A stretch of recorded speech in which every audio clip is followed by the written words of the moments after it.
It's time to leave Joshua Tree, California. Now we're headed to Manistee, California.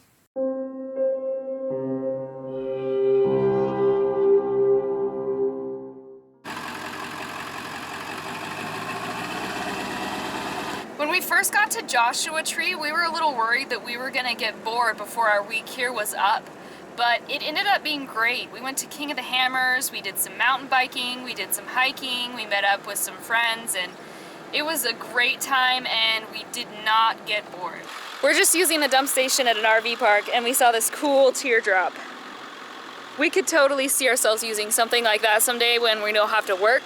It's just got a kitchen and room for your gear. Some of them even have room to sleep, but that's a really great setup. We've had 6 Samurais and they're hard to find clean, and we just spotted the cleanest Samurai we've ever seen.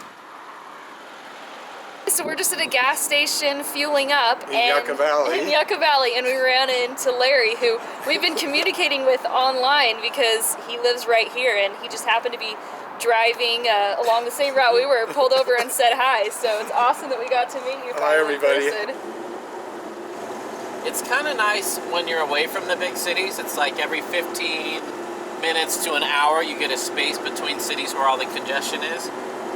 But I'm worried that in Southern California, the closer we get to the cities, there's no gaps. It's just going to be stoplight, stoplight, stoplight, or exit, exit, exit, and a lot of merging and stuff. So I'm going to try and just chill and relax and have a good towing experience. It is windy and a little bit gusty, but we're in California where the drivers are a little bit more aware.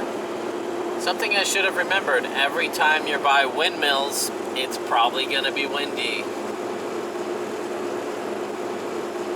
California is such a big state. Steve and I grew up in the northern part, and it's very, very different from southern. And it's just interesting to think that if you live down at the bottom of the state in San Diego area, it's probably like 7 or 8 hours if traffic is good to the capital in Sacramento. It's a huge state. This is extra beautiful right now because they've been getting so much rain lately and the hills are all green and grassy. This is such a pretty drive. It's amazing. All this time I was worried about driving in Southern California. It's been great. Super beautiful, really well marked roads, and not a lot of traffic. Granted, we're not in the heart of like LA or San Diego, which is why it's so great, but it's great. Traveling on the weekend, the drive here was way shorter than we thought it was going to be, so that was awesome. We were only driving for a little over an hour. We made it. We're going to connect with some viewer friends tonight and enjoy a restful weekend.